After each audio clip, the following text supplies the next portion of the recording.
नमस्कार, सत श्री अकाल, आदाब, बहुत बहुत स्वागत है आपका कैपिटल टीवी के इस नए शो में जो है दिल से फिल्मी मेरी जान। और मैं हूं आरजे दीपक और इस शो को म्यूजिकल बनाने के लिए मेरे साथ हैं आर्यन और उमेश। इस शो के हर एपिसोड में मैं आपको फिल्मी दुनिया की किसी न किसी मशहूर हस्ती के बारे में कुछ ऐसी बातें बताता हूं जिन्हें सुन के आपको उस शख्सियत को थोड़ा और करीब से जानने का मौका मिलता है। और आज के इस एपिसोड में बात उस फिल्मी हस्ती की जो पहले तो टीवी सीरियल्स में अपनी बेहतरीन एक्टिंग की वजह से हिंदुस्तान के ड्राइंग रूम ऑडियंस के दिल में समा गया और फिर उसी ऑडियंस को ड्राइंग रूम से निकालकर फिल्म थिएटर्स तक खींच कर ले गया फिल्मों में अपनी अदाकारी के जलवों से रूबरू करवाने। और आज ये आलम है कि वो हम में से हर किसी के दिल में रहता है, न सिर्फ एक एक्टर की तरह बल्कि किसी का बेटा, किसी का दोस्त और किसी का भाई बनके। रिश्ते का एहसास कुछ भी हो पर लगता वो अपना सा है, कुछ तो है उससे राबता। मेहरबानी जाते जाते मुझ पे कर गया, गुजरता साल एक दामन भर गया। तेरा नजारा मिला, रोशन सितारा मिला, तकदीर का जैसे कोई इशारा मिला। तेरा एहसान लगे है जहां में खिला, हाँ खिला। सपनों में मेरे तेरा ही निशान मिला, हाँ मिला।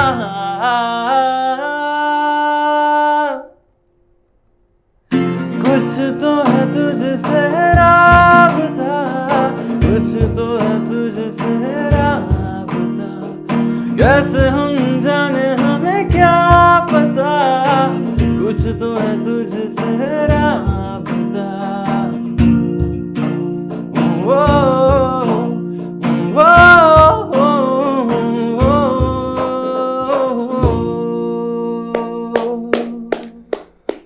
कुछ तो है उससे राबता। आइए शुरू से शुरू करते हैं। सुशांत सिंह राजपूत एक मिडिल क्लास फैमिली से थे। 16 साल की उम्र में मां गुजर गई। अब सुशांत क्योंकि एक बहुत ही ब्रिलियंट स्टूडेंट थे, इसी वजह से घर वालों के कहने पर उन्होंने इंजीनियरिंग की तैयारी भी शुरू कर दी। ऑल इंडिया रैंकिंग में 7वीं पोजीशन हासिल की और दिल्ली कॉलेज ऑफ इंजीनियरिंग में मैकेनिकल इंजीनियरिंग के लिए एडमिशन लिया। कॉलेज फैंसी था पर उसमें लड़कियां नहीं थी। किसी ने कहा कि अगर डांस क्लासेस ज्वाइन कर लोगे तो वहां पर गुड लुकिंग लड़कियों से मिलना जुलना हो पाएगा। इसी वजह से श्याम दावर की डांस क्लासेस ज्वाइन कर ली। अब डांस करना सुशांत को बहुत ही लिबरेटिंग लगा। उन्हें लगा कि इस माध्यम से उन जैसा क्वाइट एंड शाय लड़का भी स्ट्रेंजर्स के साथ कम्युनिकेट कर सकता है। श्याम दावर ने ही सुशांत को एनकरेज किया थिएटर ज्वाइन करने के लिए, तो उन्होंने बैरी जॉन की थिएटर क्लासेस ज्वाइन कर ली, जो उन्हें और भी फैसिनेटिंग लगा क्योंकि वो किसी भी कैरेक्टर की आड़ में वो सब चीजें लोगों के सामने एक्सप्रेस करने लगे थे जो कि वो खुद उनसे कहना चाहते थे। और बस 2-3 साल थिएटर करने के बाद ही सुशांत को यह समझ में आ गया कि वो अपनी बाकी की जिंदगी अब क्या करना चाहते हैं। और अपने इसी एक्टिंग के पैशन को परस्यू करने के लिए सुशांत ने अपनी इंजीनियरिंग की पढ़ाई बीच में ही छोड़ दी। मजे की बात यह थी कि 3 साल तक सुशांत थिएटर करते रहे, प्रोफेशनल डांसिंग करते रहे और घर वालों को कानों कान खबर तक नहीं लगी क्योंकि उन्होंने बताया ही नहीं। घर वालों को यह सब तब पता चला जब सुशांत ने ऑस्ट्रेलिया जाने के लिए उनसे अपना पासपोर्ट मांग लिया। और ऑस्ट्रेलिया जाने की वजह थी ऐश्वर्या राय बच्चन के साथ उनकी डांस परफॉर्मेंस। ये ऐश्वर्या के साथ डांस का क्या किस्सा है बताता हूं आपको। दरअसल फिल्मों से पहले मुंबई में अपने थिएटर करियर के दौरान सुशांत बहुत से अवार्ड फंक्शंस और स्टार नाइट्स में फिल्म स्टार्स के पीछे एज अ बैकग्राउंड डांसर नाचा करते थे। सच तो यह था कि सुशांत को एक्टिंग से ज्यादा डांस अच्छा लगता था क्योंकि उनका मानना था कि डांस से आप खुद को 100% एक्सप्रेस कर सकते हो पर एक्टिंग से 90%। वो कहते थे कि सोचने और बोलने के बीच कहीं ना कहीं फीलिंग्स का कुछ लॉस हो जाता है। चलिए अब आपको सुशांत की फिल्मों से पहले की मुंबई लाइफ के बारे में बताता हूं मैं। ये 6-7 लड़कों के साथ एक सिंगल रूम में रहते थे। अपना खाना खुद बनाते थे, अपने बर्तन कपड़े खुद धोते थे और साथ ही साथ में थिएटर और डांस परफॉर्मेंसेस तो चल ही रही थी। बावजूद इस सब के रूममेट्स के साथ रात को बातचीत का दौर भी चलता था। सब लोग हर रात बस 2 से 3 घंटे ही सोते थे। सुशांत को कभी फेलियर से डर नहीं लगता था, क्योंकि वो कहते थे हद से हद क्या होगा, जहां से आया हूं वहीं वापस चला जाऊंगा। और इसी बिंदास एटीट्यूड की वजह से सुशांत अपने करियर में कभी भी किसी भी तरह का रोल निभाने से, रिस्क लेने से डरे नहीं। रूठे ख्वाबों को मना देंगे, कटी पतंगों को थामेंगे, हा है जज्बा, हा है जज्बा, सुलझा देंगे उलझे रिश्तों का मंजा, मंजा, मंजा। सोई तकदीरें जगा देंगे, कल को अंबर भी झुका देंगे, हा है जज्बा, हा है जज्बा, सुलझा देंगे उलझे रिश्तों का मंजा, मंजा, मंजा, मंजा, मंजा। रिश्तों का जिक्र छिड़ा है तो मैं आपको बताऊं कि सुशांत के लिए रिश्तों के साथ साथ काम भी जरूरी था, क्योंकि एक तो उससे उन्हें सेटिस्फैक्शन मिलती थी, दूसरा उन्हें शोहरत और दौलत भी काम की वजह से ही मिली, क्योंकि इससे पहले इन दोनों चीजों की कमी थी उनकी जिंदगी में।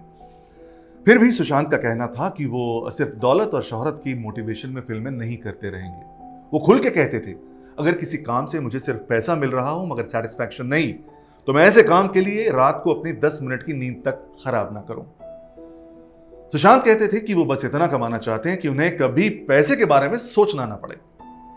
और ये सोच भी जायज थी, क्योंकि वो एक मिडिल क्लास फैमिली से थे।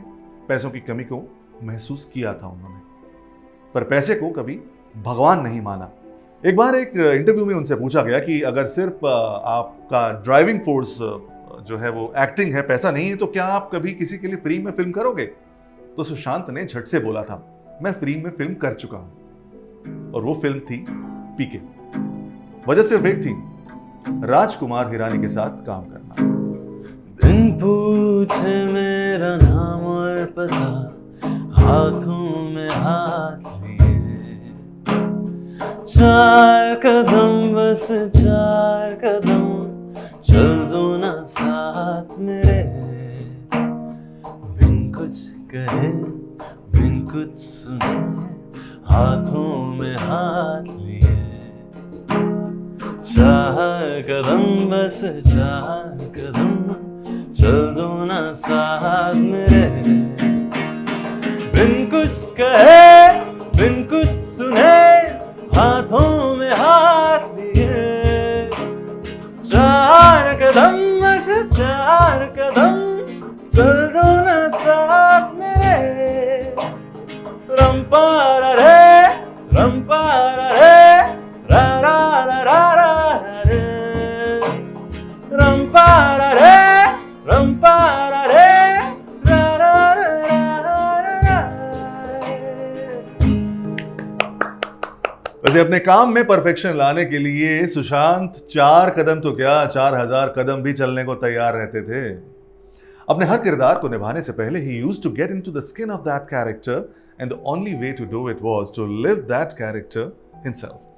और इसका सबसे बड़ा एग्जाम्पल है फिल्म MS धोनी में उनका निभाया धोनी का किरदार, जिसके लिए सुशांत ने पूरे 1 साल तैयारी की। किरण मोरे से ट्रेनिंग ली, धोनी की 1000 आवर्स की फुटेज देखी, धोनी के एक शॉट की 300 बार प्रैक्टिस की। न सिर्फ धोनी की तरह बोलना, चलना, खेलना सीखा, बल्कि धोनी की तरह सोचना भी सीखा कि किसी सिचुएशन में धोनी क्या डिसीजन लेते होंगे। That was the genius of this man, the perfect method actor. Film choose करते वक्त, फिल्म के लिए प्रेप करते वक्त, फिल्म करते वक्त सुशांत ने इवन ऑडियंस के बारे में कभी नहीं सोचा, बॉक्स ऑफिस सक्सेस के बारे में कभी नहीं सोचा। अगर सोचा तो सिर्फ फिल्म में अपने कैरेक्टर के बारे में। रास्ते भागे पाँव से आगे, जिंदगी से चल कुछ और भी मांगे, रास्ते भागे पाँव से आगे, जिंदगी से चल कुछ और भी मांगे, क्यों सोचना है जाना कहाँ, जाए वहीं ले जाए जहाँ, सबरियाँ बेसबरियाँ, हाँ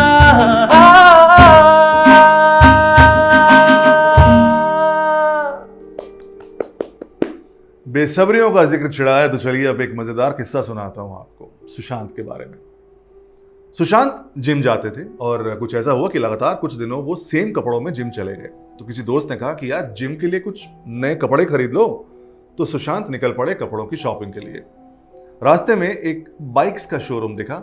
वहां एक बाइक पर सुशांत की नजर पड़ गई और वो बाइक कुछ 30-40 लाख रुपए की थी। बस खरीद डाली और खुद को कहा, very well done Sushant. And trust me, he always lived and worked for the excitement of that uncertain next.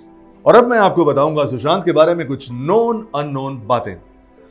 Sushant को हमेशा लगता था कि वो एक बहुत ही बोरिंग इंसान है। वो कहते थे कि मैं बहुत सी बातें सोचता हूं पर अंत में खुद भी उनकी कोई सेंस नहीं बना पाता हूं, इसलिए मेरी बातों को समझना किसी दूसरे के लिए बहुत ही मुश्किल है। सुशांत खुद मानते थे कि वो एक लोनर हैं। कई दिन ऐसे होते थे उनकी जिंदगी में जिन्हें वो बस अकेले ही जीना चाहते थे, वो भी बिना कुछ किए हुए। वो अपने स्कूल कॉलेज के दिनों में भी बहुत ही चुपचाप रहते थे। सुशांत कभी भी मंदिर नहीं जाते थे, पूजा नहीं करते थे। हालांकि वो ये जरूर मानते थे कि कोई पावर है जो इस दुनिया को चलाती है। और उनके इस एटीट्यूड की वजह थी इनकी मां का अचानक निधन, जब सुशांत केवल 16 साल के थे। सुशांत मौत के अलावा किसी और चीज से नहीं डरते थे। उन्हें लगता था कि मौत का एहसास भी ठीक वैसा ही होता होगा जैसा इंसान को सोने के बाद होता है, जब आप खुद अपने कंट्रोल में ही नहीं होते हो। आपको पता ही नहीं चलता कि आप खुद कौन हैं। और खुद को ना जान पाने का डर used to scare him a lot. और मौत आई भी सुशांत को तो अचानक, मगर कैसे? क्या वो खुदकुशी थी या फिर एक मर्डर? इस रात से एक ना एक दिन पर्दा हटके ही रहेगा, क्योंकि आज सुशांत इस दुनिया में भले ही ना हो, पर उनके लाखों करोड़ों चाहने वालों की दुआएं आज भी उनके साथ हैं। न सिर्फ हिंदुस्तान में बल्कि पूरी दुनिया में उनके फैंस जस्टिस फॉर सुशांत के नारे लगा रहे हैं, क्योंकि उन्हें विश्वास ही नहीं होता कि अपनी ही फिल्म छिछोरे का ये डायलॉग कि अगर हमारी जिंदगी में फेलियर आता है तब भी suicide is not an option, ये बोलने वाला इंसान खुद कभी सुसाइड कर सकता है क्या? और फिर अपनी आखिरी फिल्म दिल बेचारा में यही तो कहा था सुशांत ने, जन्म कब लेना है और मरना कब है ये हम डिसाइड नहीं कर सकते, पर कैसे जीना है ये हम डिसाइड कर सकते हैं। ना मारेगी दीवानगी मेरी, ना मारेगी आवारगी मेरी, कि मारेगी ज्यादा मुझे मौत से। नाराजगी तेरी क्यों इतना हुआ है तू खफा, है जिद किस बात की तेरी, कि मारेगी ज्यादा मुझे मौत से। नाराजगी तेरी जान सार है, जान सार तेरे प्यार पे मेरे यार, जान सार।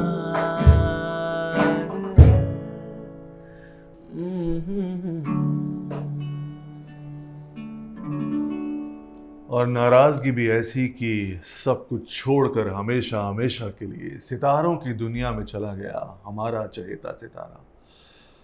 खैर, यहाँ इस शो से चलते चलते मेरी आपसे ये गुजारिश कि अगर आपको दिल से फिल्मी मेरी जान का ये सुशांत सिंह राजपूत स्पेशल एपिसोड पसंद आया हो तो आपकी स्क्रीन पर दिख रहे लाइक के बटन को ज़रूर दबाइए, अपने दोस्तों के साथ शेयर कीजिए, और अगर अभी तक कैपिटल टीवी को सब्सक्राइब नहीं किया है तो अभी कीजिए। और साथ ही ये जो बेल आइकन है जो आपको दिखाई दे रहा है आपकी स्क्रीन पर, इसे भी दबा दीजिए ताकि दिल से फिल्मी मेरी जान के अगले एपिसोड में हम जब भी वापस लौट कर आएँ, अगला एपिसोड जब भी अपलोड करें तो आपको खबर लग जाए। So darlings, till the time we meet again in my next episode, take care, God bless, Rab Rakha.